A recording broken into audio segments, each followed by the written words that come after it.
Baik, Assalamualaikum warahmatullahi wabarakatuh dan selamat siang. Salam sejahtera kita semua. Waalaikumsalam warahmatullahi wabarakatuh. Baik, tentunya kalau di FAQ kemudian kita bahas yang kemarin kita ada beberapa pembahasan yang perlu kita selesaikan hari ini. Karena ada beberapa pertanyaan dari teman saudara, itu kita akan jelaskan dari kita ini.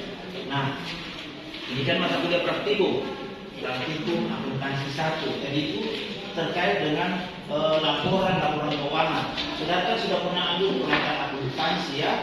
Di situ kan teorinya 20%-nya adalah prakteknya, dalam hal ini adalah tugas-tugas di rumah, gitu ya.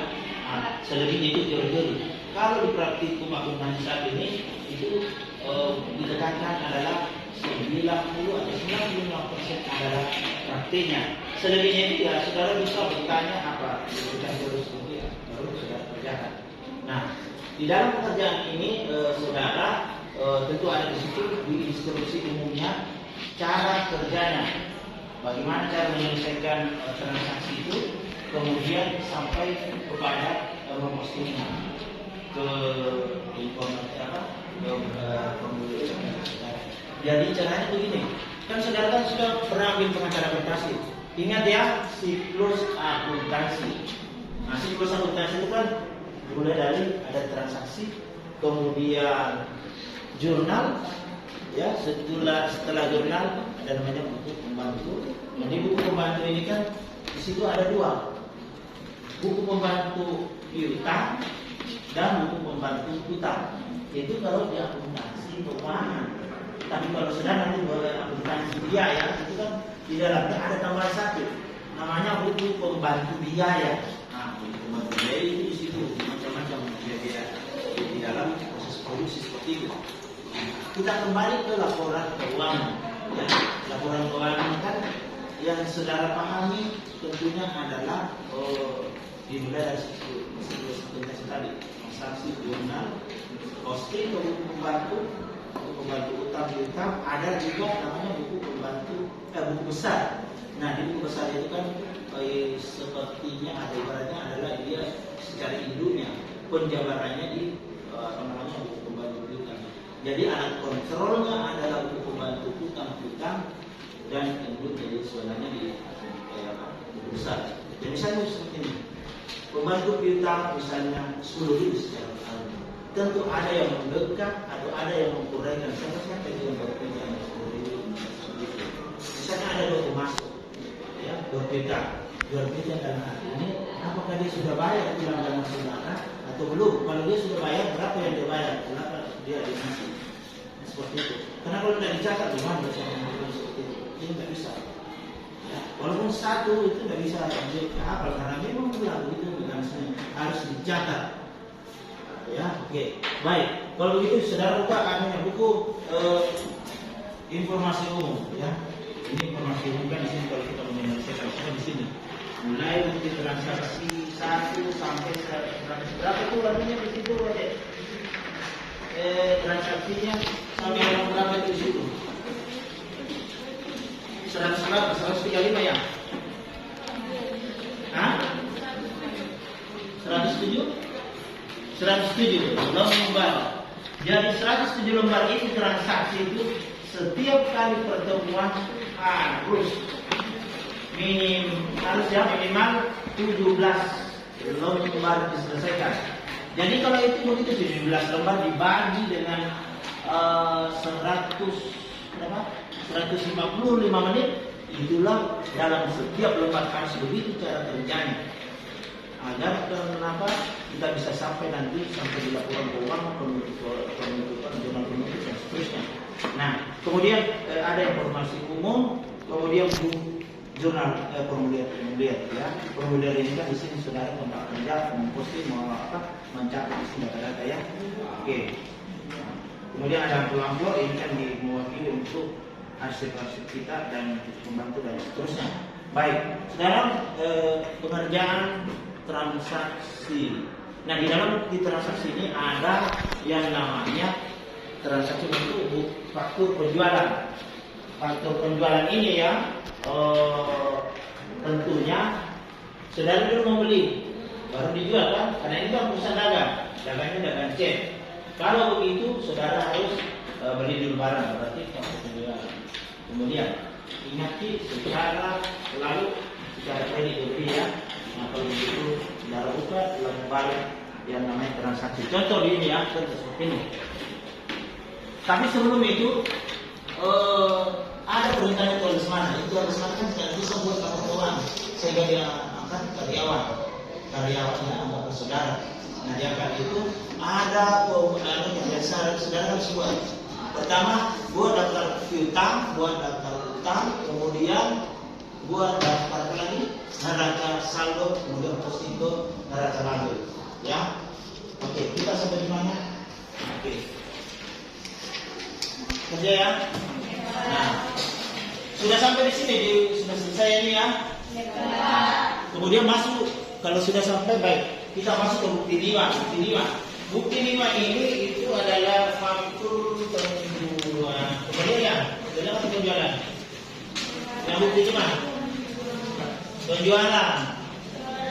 Ya, penjualan pengeluaran ya. Kebetulan di sini transaksinya itu bukti 5 adalah pembayaran. Jadi kalau pembayaran berarti ada saudara pernah lakukan pakai haknya orang, kemudian saudara langsung membayar. Ada tanggal kapan saudara bayar. Nah di transaksi dunia itu adalah PT Telkom, saudara keputusannya itu akan bayar. Nah pembayarannya posisinya di mana? Transaksi PT Telkom ini di mana ya? Dalam kasus itu ada prosedurnya. Kalau pembayaran berarti saudara harus persiapkan pertama buku cek, kemudian kedua apa lagi? Jurnal pengeluaran kas. Apalagi di situ sudahnya itu. Nah, coba lihat di sini di atas. Di sini pertama buat cek, tulis tanggal jam yang pada jam itu. Kemudian sobek, kemudian setelah sobek itu diisi dulu ceknya, baru diisi. Ingat cek itu kan ada dua. Sebelah kirinya itu adalah yang kecil itu adalah bonggol cek. Bonggol cek itu sebagai nanti transaksi untuk pencatatan jurnal. Kalau ceknya jawabannya itu sebelah kanan itu adalah bukti untuk pembayaran dikasih orang. Nah, setelah itu diisi, proses, kemudian dirobek, masukkan di upload, dikirim. Upload dikirim itu artinya sudah diterima oleh PT Telkom. Selanjutnya bukti transaksi 5 dirobek lalu dimasukkan di arsip kantor. Gunanya apa? Untuk dilihat apakah memang terjadi pernah pengeluaran uang oleh PT Telkom pembayaran seperti itu. Ingat cek itu di halaman 45. Kalau buka halaman 45. Halaman 45 kalau salah itu cek, judulnya cek. Judulnya cek ya. Di situ judulnya cek di situ Tuan Lesmana awalnya menyimpan uang, menyetor uang sebagai modal awalnya di situ kan di Bank Indonesia. Itu sebanyak 4.085.020 sen. Jadi transaksi itu nanti dipakai untuk apakah pembayaran utangnya, kemudian ada warna atau dia menerima nanti uang dari yang donasi. Ya, itu. Nah, itu proses seperti itu. Ingat di dalam cek itu ada namanya, ada namanya yang kalau cek itu ada namanya apa ya? Di lembar sebelah kanan itu tanggal itu misalnya dulu ya. Contoh seperti ini. Contoh coba dari contoh. Ayo. Contoh seperti ini. Sisa yang lalu, itu sisa yang lalu, bukan ceknya. Sisa yang lalu itu di situ kan artinya modal awalnya itu. Itu catat di situ 4.085.020 sen. Nah, kemudian ada pembayaran penyetoran. Tidak ada penyetoran di situ, itu hadir.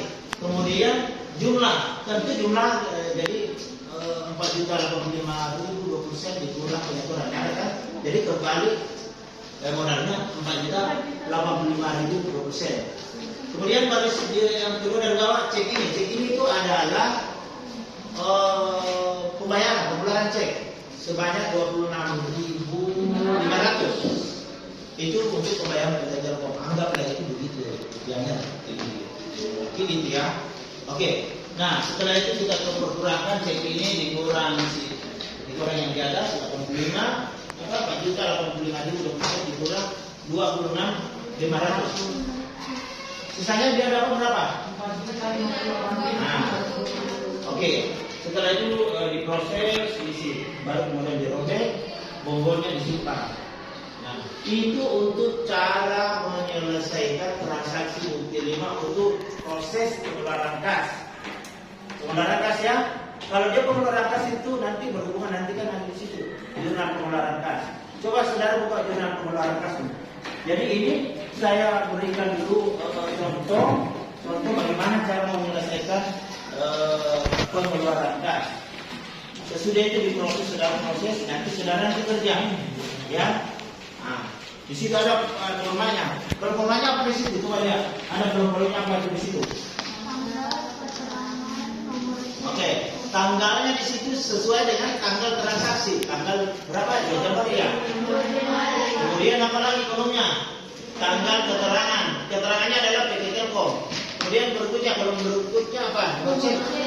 Nomor cek itu kita mulai AA41. Ya, nanti ada bertanya, kenapa AA41? Anggaplah ceknya yang lalu sudah terpakai tahun 95, 96 ini anggaplah. Atau kalau kita 2020 sudah terpakai, 2021-nya ini yang AA41 mulai cek. Hati-hati ya, kalau cek itu ada salah, jangan dibuang. Tetap disimpan di situ. Karena kenapa? Kalau nanti ada ambil nomor seri cek saudara, dia perlu diuangkan, itu bisa uang saudara kan diambil uang. Makanya kalau ada nomor cek sebagai pertanggungjawaban saudara, kalau ada yang salah itu tidak salah, ya. Dan disimpan sebagai pertanggungjawab bahwa ada nomor yang salah, ya. Nah, sekarang di situ apa lagi? Tanggal, nomor, apa lagi? Ref. Kalau ref di situ saudara masukkan apa di situ? PT Telkom itu bukan dari transaksi diantaranya penjualan kan? Kalau penjualan langsung ditulis di situ JPB 2, artinya jurnal penjualan halaman 2 kalau dia jurnal penjualan. Tapi kalau dia pembelian di PM nya pembelian ya. Kalau saya coba lihat di situ bukti 5 dan bukti 4 dan halaman 5 dan 6 kalau saya di situ. Tetapi kalau dia PT Telkom itu kan biaya telepon, kan biaya telepon itu kan biaya telepon. Berarti di situ biayanya yang kita cari nomor rekeningnya itu di halaman 4 dan 5. Biaya telepon itu kepalanya, kalau biaya itu kepala 5 ya. Kepala 5. Kalau dia kepala 5 berarti carilah yang berhubungan biaya. Biaya apa? Biaya apa? Berapa nomor konenya biaya telepon? Berapa? 517. Maka di situ di kolom apa tadi yang berisi di situ load rate artinya 5 sekian. Artinya begini. Itu asalnya dari mana? Asalnya dari untuk pembayaran biaya telepon. Kemudian apa lagi? Biaya sewa. Enggak, kolomnya, kolom berikutnya seperti itu. Utang dagang, coba. Utang dagang mana? Ya, utang dagang. Kolomnya utang dagang. Kemudian sudah itu apa? Utang dagang kan bukan ya? Ingat, kemarin itu ada terlihat ya. Utang dagang jangan kasih masuk, karena dia bukan awalnya iya, tapi ternyata ada penjelasannya bahwa jangan kasih masuk utang dagang karena dia bukan utang dagang. Dia bagian untuk dalam proses untuk pembuatan mendapatkan aktiva yang namanya cek untuk dijual kembali. Jadi masukkan di situ lain-lain, tolong dicek ulang kembali. Masukkan di kolom debit lain-lain ya, debit. Coba sebelah bawah di sini debit dan kredit. Kredit ya, kredit mengeluarkan. Oh iya, keluar kas. Berarti dia pakai cek ya. Jadi sini kolom kredit, masukkan di kolom lain-lain. Baru tulis di situ biaya telepon. Ada sih keterangannya ya? Ya, yang pakai utang dagang ya. Ada kemarin di situ. Ternyata ada penjelasannya. Nah, sudah itu apa lagi? Tidak ada di situ. Kalau jumlahnya kan rupiah. Kemudian di sebelah apanya lagi debitnya? Kredit yang sebelah sini. Kredit ya. Apa itu kalau kredit? Ada potongan kan? Ada. Jadi langsung masuk. Oke, kas. Ada kalau kas ya? Kas ya. Oke. Jadi begitu prosesnya untuk pengeluaran kas. Sekarang kita masuk ke di transaksi pembelian. Tadi kan pengeluaran kas, faktur pengeluaran, faktur pembelian. Sekarang faktur penjualan. Itu bukti berapa itu faktur penjualan? Warna saudara warna hijau ya, warna hijau. Karena apa? Coba lihat warna apa di situ. Bukti berapa tuh? Halaman berapa warnanya itu? Warna-warnanya ya. Coba yang warna itu. Warna merah ya? Ini coba lihat. Coba lihat warna apa itu? Coba lihat. Kan yang tinggi itu pengeluaran kas. Sampai itu yang ke bukti berapa itu bukti ke faktur belian ya. Kemudian dijual kembali lagi. Coba lihat halaman berapa itu yang berhubung penjualan. Yang berhubung penjualan bukti berapa? Coba lihat. Hah? Bukti 7 ya? Bukti 7 sampai dengan bukti berapa? Hah? Aneka warna, ya. Nah, oke. Bukti 7 itu masuk kategori penjualannya. Ingat saja, kalau tidak mau terlalu banyak pikir, biasa saja. Siapa yang namanya di atas perusahaan berarti itu yang punya faktur. Berarti faktur penjualan. Ingat aneka warna kalau membeli produknya orang selalu secara kredit. Menjual juga secara kredit. Membeli juga secara kredit. Ingat di dalam pembelian kredit atau penjualan kredit, ingat yang namanya potongan-potongan. Ya, ada biasanya 21 dan 30 2% jika 10 hari dalam 10 hari dia lakukan pelunasan. Misalnya tanggal sekarang, tanggal berapa sekarang? 28 September misalnya ya. 10 hari terdapat begitu. Itu untuk orang ya. Tapi ingat ya, tanggal dimulainya perhitungan untuk jatuh tempo itu adalah tanggal faktur dipakai. Itu biasanya tanggal faktur itu yang di sini. Di sini tanggal faktur. Kemudian ada biasa tanggal cap di sini, itu tanggal dikirim. Biasanya antara tanggal faktur, biasanya antara tanggal faktur dengan tanggal dikirim biasanya sama. Tapi walaupun sama, tetapi selalu di sini konsentrasi dia supaya tidak kebiasaan di sini melihat. Karena kalau nanti beda tanggalnya nanti kebiasaan di sini melihat, itu ada terbawa pada saat kita menghitung jatuh tempo. Padahal itu menghitung formula jatuh tempo di tanggal di sini. Kalau ini tanggalnya Pak kapan dipakai di sini? Adalah tanggal pada saat kita menjurnal. Ya, itu. Kemudian ada lagi berhubungan dengan tanggal apa nih? Penjualan secara kredit itu tentu tidak langsung cash. Tentu nanti ada jeda waktunya akan dibayar oleh rekan saudara. Nah ingat nih pada saat dibayar perlu bisa diskon-diskonnya ada diskon atau tidak? Karena kalau tidak itu nanti berujung. Seharusnya begini. Anda dapat kita memberikan diskon, tapi kita tidak kasih diskon besar seperti itu. Maka dalam perhitungan kas saudara, ya perhitungan kas, kemudian kas itu juga akan berbeda berapa di situ. Satu kemarin kita sudah jelaskan bahwa dia membayar, jadi misalnya pernah diambil 10.000 penjualan, berarti dia dapat diskon. Kita tidak kasih diskon untuk perhitungan kas, yang kemudian kas nanti berbeda. Nah itu ya. Kalau ini menjual tentu berhubungan dengan partnernya. Kalau menjual secara kredit partnernya nanti yang namanya penerimaan kas. Nah, itu berpartner nanti di situ. Cuma jedanya itu kapan dia bayar. Tapi yang jelasnya kalau penjualan secara kredit dia berpartner dengan buku penerimaan kas. Kalau pembelian secara kredit berpartner dengan buku kas keluar. Itu harusnya. Itu sudah pakainya. Nah. Kemudian bagaimana cara menyelesaikannya? Utamanya perhitungan kas. Coba dia halaman berapa perhitungan kas? Halaman 20 ya. Kita ya. Nah ini nih perhitungan kas bukti 20. Coba bukti 20. Bukti 20. Kalau bukti 20 ini ada namanya penjualan tunai. Penjualan tunai, pengeluaran kas, penerimaan kas. Perhitungan kas ya. Ya. Perhitungan kas. Perhitungan kas. Waktu kita 30 menit ya. Jadi penjualan tunai. Artinya penjualan tunai artinya ada kebetulan dilakukan penjualan tunai pada tanggal 6 itu. Jadi rupanya ini selalu menjual secara kredit. Rupanya ada juga tiba-tiba pada saat akhir minggu. Ingat akhir minggu itu atau Sabtu minggu dia selalu Tuan Lesmana itu menyetor uangnya. Jadi dia periksa itu register itu berapa pemasukannya. Kemudian kalau ada dia transfer langsung ke bank. Nyetor ke bank. ya, dengan berkembang. Karena ini pengujian ini itu harus sinkron antara atau cocok antara pengujian kas kita dengan cek. Kalau masih ingat di pengantar komunikasi kita ada tentang sudah terbang, pencatatan merupakan pencatatan menurut perusahaan.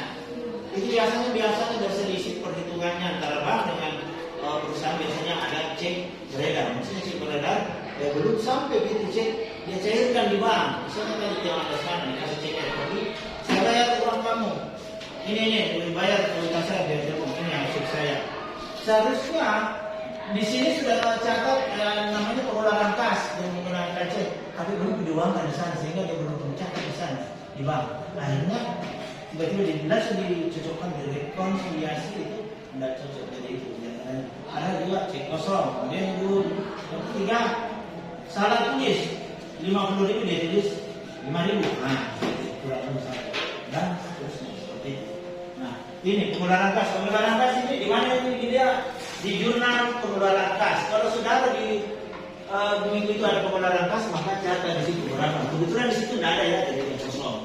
Kemudian penerimaan kas artinya tentu saudara periksa di jurnal penerimaan kas saudara. Kan di tanggal 6 itu ada penjualan tunai. Secara penjualan tunai pastikan diposting ke jurnal penerimaan kas. Nah, di situ. Kemudian kas di tangan. Kas di tangan ini kan 1 juta. Ini kan tak sembang. Nah, ini artinya ada di dalamnya ini penerimaan kas waktu tanggal 6 ini sebanyak ini. Ditambah 50.000 dana uang kembalian, dana uang kas kecil. Kan itu harus ada di perusahaan itu 50.000. Gunanya untuk susu-susu.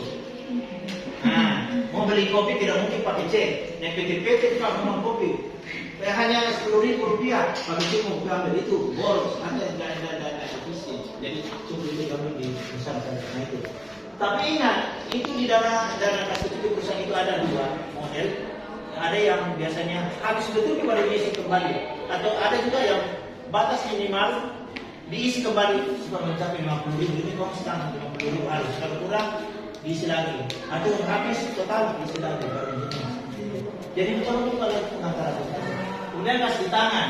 Kas di tangan ini tentu ini dapatnya ini. Pak, antara ini tidak sama. Kenapa? Iya, karena ada di sini saudara lebih mengembalikan uang. Kalau lebih saudara mengembalikan uang kepada langgananmu, berarti saudara kehilangan duit, boros.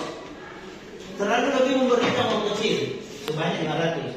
Dampaknya nanti ini dia larinya ke laporan laba rugi. Laporan laba rugi ini masuk sebagai pengurangan pendapatan.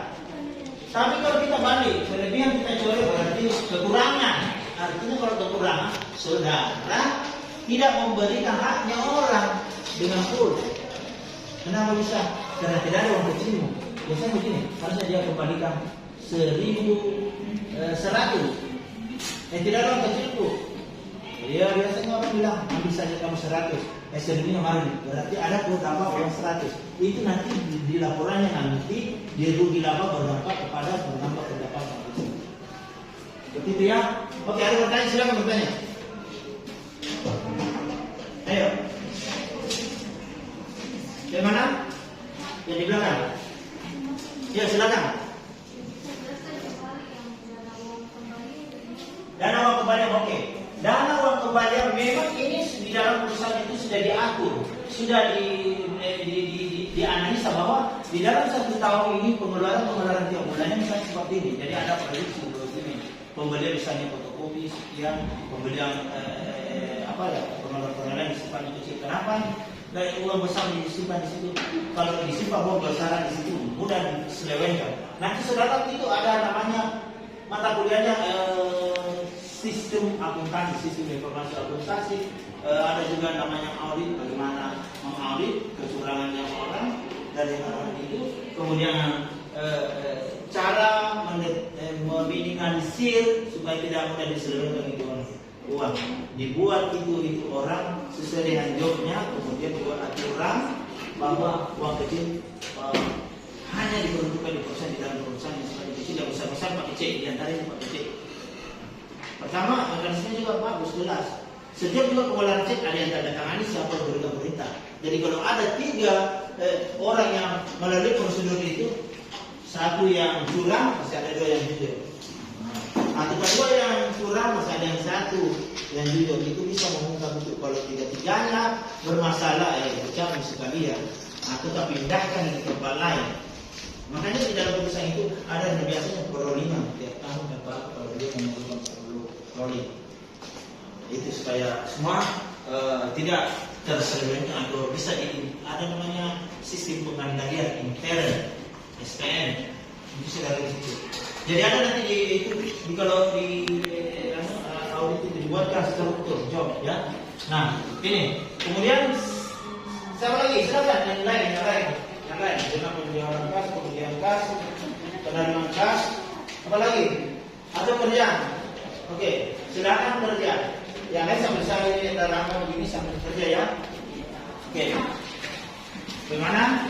Sampai di mana? Kemudian ini kan setelah pekerjaan ini kita simpan di apa ya? Biasanya, tidak usah dibawa pulang ya. Tidak usah dibawa pulang. Kalau bawa pulang, itu namanya praktikum. Harusnya gitu.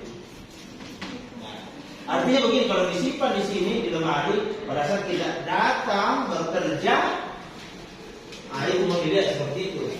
Ya, makanya kalau kau bawa dan tidak sampai kau tidur di lagi, kau tidak kerja lagi, atau dikerjakan sama temanmu. Oke. Jadi gitu ya. Nah, kalau begitu gimana? 30 menit. Jadi gimana yang lain?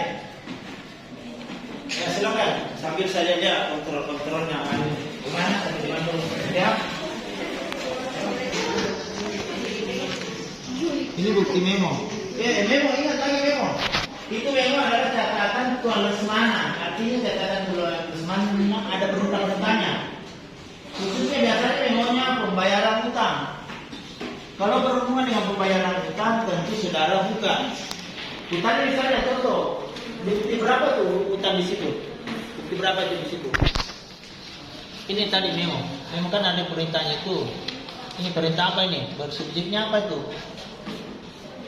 Subjeknya apa ini? Utang. Utangnya apa di situ? Coba baca di situ apa perintahnya di situ.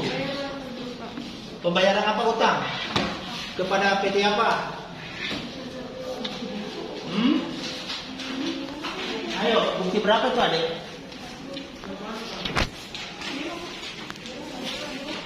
Bukti dua. Yang lainnya yang ini bukti apa? Berapa yang sudah? Ingat ya, kalau buktinya itu memonya itu perlu dilihat. Di situ di memonya catatannya tulisannya kan tidak ada rupiahnya. Yang ada hanya adalah nama perusahaan. Ya kan begitu. Subjeknya adalah utang. Artinya saudara diharuskan konsentrasi cek atau periksa yang namanya utang pada tanggal yang bersangkutan diperintahkan oleh tuan lesmana. PT apa di situ? Contoh apa di situ? Sinar surya. Bukti berapa itu sinar surya di situ di transaksimu? Bukti berapa? Kalau kita lihat bagaimana cara proses pengerjaan, bukti apa di situ sinar surya. Kalau disuruh perintah kalau semana pemilik perusahaan cek utang, saudara mau lihat di mana? Karena di situ kan rupiahnya di transaksi tidak ada kan? Saudara lihat di mana itu kalau begitu? Ayo di belakang. Di mana mau dilihat itu? Kan begini, bukti 5 di situ disuruh cek mengenai utang. Kemudian di situ di bukti 5 kan saudara bayarlah kalau ada jatuh tempo utang. Misalnya seperti itu ya. Di sini tidak ada rupiahnya.